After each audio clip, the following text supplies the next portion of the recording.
bahwa telah memeriksa terdakwa Ricky Rizal di tahap kepolisian ya. Oke, dalam hal pemeriksaan ahli terhadap terdakwa Ricky Rizal, apakah ahli menemukan indikasi risiko terhadap pribadi Ricky Rizal bahwa yang bersangkutan ada potensi untuk melakukan pembunuhan, tingkat agresivitas yang tinggi, atau melakukan perbuatan jahat atau tercela lainnya? Bagaimana menurut asesmen ahli? Ya.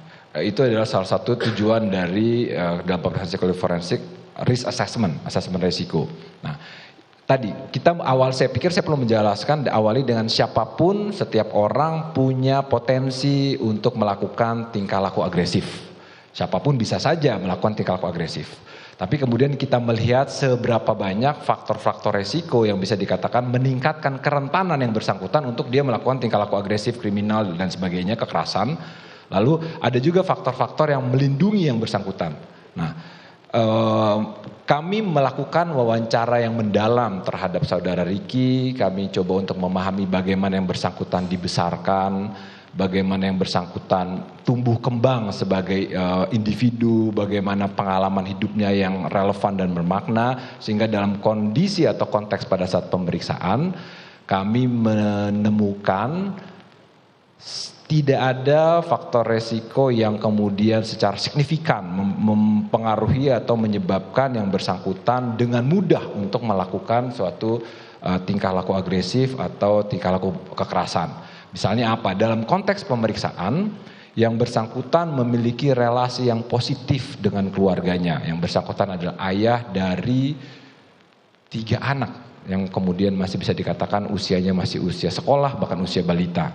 Yang bersangkutan masih punya relasi yang positif dengan istrinya, dengan keluarga, dengan ibunya. Nah, ini yang kami secara dalam psikologi mengatakan sebagai satu faktor protektif yang melindungi yang bersangkutan. Lalu yang kemudian juga faktor yang lain adalah yang bersangkutan tidak, menurut keterangan bersangkutan, tidak memperoleh exposure atau tidak dididik dalam tidak memiliki pengalaman cukup sebagai korban kekerasan ketika masa kecil.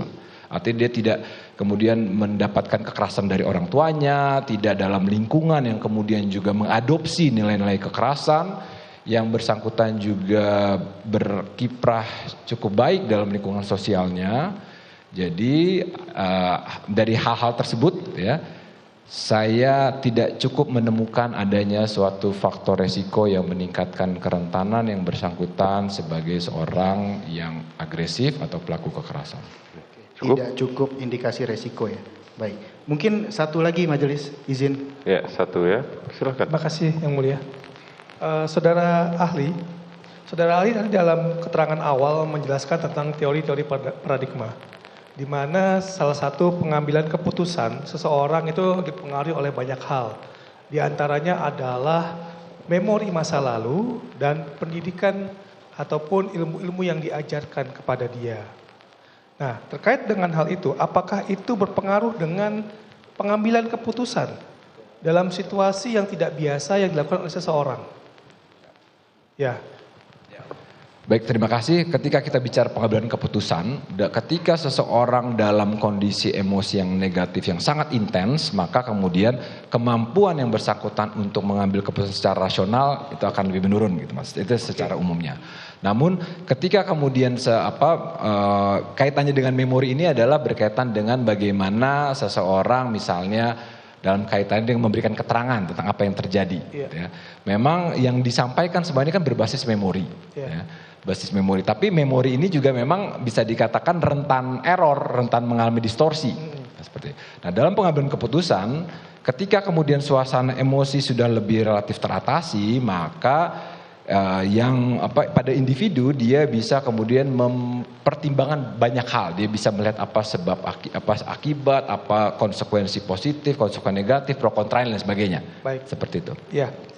Dalam profil yang, sebelumnya saudara saksi sudah pernah melakukan wawancara kan tadi dibilang dengan saudara Ricky. Berapa kali saudara melakukan wawancara? 3 kali. 3 kali. Oke, berarti informasi yang didapatkan sudah cukup banyak terkait dengan profil dari saudara Ricky. Ya. Dalam keterangan dari BAP Ibu Rani dijelaskan mengenai mampu mengaktualisasikan potensi intelektual secara logis dan rasional. Berarti sebenarnya walaupun menurun kapasitasnya, ketika seseorang sudah memiliki pendidikan terkait dengan pengamanan, lalu juga memiliki memori-memori masa lalu gitu kan, dengan tingkat agresivitas yang kurang seperti saudara Ricky ini, apakah suatu keputusan yang logis ketika dia mengambil sesuatu seperti pengamanan senjata itu berdasarkan naluri instingnya dia? Atau apakah itu memang harus dengan perintah? Ya, artinya ini peristiwa yang berbeda lagi. Artinya ini peristiwa yang berkaitan dengan peristiwa yang ada di Magelang. Ya. Pada saat itu, artinya saya pikir dia kondisi emosinya relatif stabil. Ya. Dalam kondisi relatif stabil, maka kemudian dia mampu mempertimbangkan, menganalisis situasi konteks yang dihadapi saat itu. Ya. Dalam situasi konteks yang dihadapi saat itu, memang yang bersangkutan juga mengemukakan bahwa dia melihat atau merasakan adanya suatu potensi ketegangan, katakanlah ini bahasa saya ya, potensi ketegangan antara perangkat yang ada di situ, gitu ya, antara saudara Joshua dan saudara Kuat, gitu ya, sehingga kemudian yang dilakukan adalah langkah antisipatif untuk kemudian mencegah munculnya dampak negatif lebih lanjut. Seperti itu. Saya melihatnya seperti itu. Artinya di dalam hal ini di situ adalah ya pengambilan keputusan yang cukup rasional. Oke, baik, cukup rasional ya. Maksudnya itu memang datang dari diri sendiri tanpa harus diberitahu orang pun itu bisa dilaksanakan gitu ya. Cukup ya. Satu lagi yang mulia, terkait dengan high power distance tadi. Apakah dalam kondisi high power distance yang ingin kita gali sekarang, apakah sebenarnya itu sudah memberikan batasan seseorang untuk merahasiakan terkait dengan informasi-informasi yang didapatkannya dia kepada orang lain? Apakah ada pengaruh dari tadi seperti yang dibilang ada menjadi tidak logis, ketakutan, dan sehubungan dengan pengambilan keputusan mengingat bahwa ini adalah masalah aib, apakah itu bisa juga membuat seseorang untuk cenderung tidak ingin membicarakan hal tersebut kepada orang lain gitu? Ya, baik, artinya dalam konteks high power distance tentunya memang bisa dikatakan ini kita dari perspektif bawahan ya, sebagai perspektif bawahan ada hal-hal yang memang sudah diatur sebelumnya.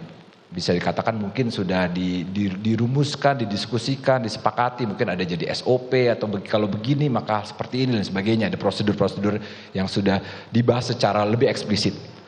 Tetapi juga banyak saya pikir situasi-situasi yang kemudian tidak ada semacam suatu acuan untuk misalnya bertindak sebelumnya. Kira-kira seperti itu. Nah, sehingga kemudian ada ya mungkin bisa dikatakan semacam sesuatu yang berjalan ya misalnya saling backup misalnya begitu kan, itu kan salah satu istilahnya, atau kemudian kalau yang satu nggak bisa oke, yang satu ya dalam tanda petik otomatis lah gitu ya, otomatis melakukan suatu langkah misalnya hal seperti itu. Kalau saya melihat demikian. Baik, cukup yang mulia. Cukup ya. Silakan penuntut umum, waktu saudara 20 menit. Silakan. Baik, terima kasih yang mulia. Kami awali dulu dari pertanyaan mungkin nanti ditambahkan oleh rekan kami. Saudara ahli, kehadiran ahli di sini tentu saja untuk membantu kami yang di ruang sidang ini untuk menemukan kebenaran material ya. Jadi supaya tidak terbatas, tidak mengambang apa yang kami tanyakan, untuk psikologi forensik, apakah disiplin ilmu yang saudara ahli pegang sekarang, dan ini tentunya disiplin ilmu yang sudah matang, apakah psikologi forensik dapat memverifikasi atau mengetahui suatu fakta kejadian benar terjadi atau tidak, atau hanya menjelaskan gejala-gejala terhadap perilaku yang terlibat dalam peristiwa itu? Baik, terima kasih Bapak Jaksa Penuntut Umum. Jadi yang pertama artinya sebagai ahli, saya pikir ahli apapun termasuk ahli psikologi forensik, kita tidak memegang ground truth. Jadi simpulan atau apa yang kami kontribusikan, kami tidak mampu untuk mengatakan bahwa ini betul-betul terjadi atau ini artinya tidak terjadi seperti itu. Tapi kami kemudian memberikan semacam suatu bisa dikatakan petunjuk informasi-informasi yang kita peroleh. Baik, jadi hanya terbatas pada gejala-gejala perilaku tadi ya yang dapat dijelaskan oleh ahli. Nah, kemudian tadi ahli juga sempat menerangkan bahwa ahli termasuk dalam tim yang melakukan asesmen terhadap saudara Ricky Rizal. Baik, perlu kami tanyakan dulu sebelum kami lanjut, apakah hadiran ahli di ruang sidang saat ini mewakili tim yang melakukan asesmen tersebut atau hanya mewakili diri pribadi ahli sendiri? Baik, saya hadir di sini, ada juga saya memiliki surat tugas dari Asosiasi Psikologi Forensik. Betul? Begitu ya. Artinya apa yang sudah diterangkan oleh ahli psikologi forensik sebelumnya di ruangan ini, ahli benarkan semua atau ada yang berbeda yang kesimpulan yang ahli dapatkan? Artinya simpulan tersebut, karena ini kesimpulan tim, Ya, betul. bukan person per person, maka kemudian kita lihat sebagai simpulan tim gitu Pak. Berarti dibenarkan semua ya? Ya, artinya saya ada dalam tim itu, maka kemudian itu juga menjadi kesimpulan kami. Baik. Ada yang menarik tadi dari salah satu kesimpulan yang ahli sampaikan, yaitu keterangan yang disampaikan oleh terdakwa Ricky Rizal pada saat asesmen tersebut dilaksanakan termasuk dalam kategori yang patut diterima atau berkualitas. Nah, pertanyaan saya pertama adalah, apakah kategori ini dalam disiplin ilmu psikologi forensik itu ekivalen dengan keterangan yang benar-benar terjadi atau hanya dari segi kualitasnya saja? Bagaimana menjelaskan? Ya, yang pasti yang kami fokuskan adalah keterangan. Jadi keterangan spesifik yang pertama. Lalu yang kemudian yang kedua, ya saya pikir kita bisa mengatakan bahwa kualitas dari keterangan tersebut bagaimana. Apakah kualitas itu, kesimpulan kualitas, berkualitas itu ditarik dari adanya kesamaan keterangan dengan subjek-subjek lain yang ahli periksa pada saat itu? Yang pertama adalah kita mengatakan keterangan ini lebih berkualitas ketika kita memahami metode atau teknik yang digunakan untuk mendapatkan keterangan tersebut. Artinya ketika kemudian metode teknik yang tadi saya katakan berbasis bukti atau kemudian ya sesuatu metode teknik yang proper atau yang tepat, maka kemudian keterangan diperoleh keterangan yang lebih berkualitas. Apakah teknik yang barusan ahli sebutkan itu dapat menilai keterangan diberikan seorang subjek yang diakses pada saat itu benar dikatakan atau mengandung kebohongan? Bisa tidak teknik itu digunakan untuk membedakan suatu keterangan itu bohong atau tidak bohong? Ya, jadi artinya itu pertama dari teknik tersebut, Ya. Lalu kemudian kita tadi juga mendapatkan informasi atau keterangan dari pihak-pihak yang lain yang kemudian kita evaluasi Bapak Ya. Penuntut Hukum. Lalu kemudian yang berikutnya adalah ketika Bapak mengatakan tentang berbohong atau tidak, nah memang perlu saya tegaskan bahwa menyimpulkan bahwa seseorang ini berbohong atau tidak ini tidaklah mudah, tidaklah mudah. Yang pasti adalah kemudian kita ketahui misalnya ketika seorang memberikan keterangan dia ada katakanlah 5 item. Iya. Lalu kemudian kita kesulitannya adalah kemudian kapan batasannya kita katakan bahwa seseorang ini, apalagi kita seringkali berbohong atau tidak, ini kan Pak Jaksa dikaitkan dengan seseorang individu secara general gitu loh. Apakah kemudian dia mengatakan 1 dari 4 keterangan yang tidak sesuai dengan peristiwa, kita katakan bahwa individu ini berbohong atau bagaimana gitu ya. Sehingga kemudian ini sesuatu hal yang memang kompleks, dan riset-riset psikologi forensik, psikologi hukum saat ini posisinya lebih kemudian yang lebih kuat, artinya kemudian kita mendasari pada keterangan verbal dibanding dari yang non verbalnya misalnya. Ahli, mohon maaf saya potong dulu. Jadi kesimpulannya pada saat ahli menyimpulkan keterangan Ricky Rizal ini berkualitas, apakah juga dibarengi dengan penilaian kebenarannya bohong atau tidak? Pada saat itu asesmen dilakukan.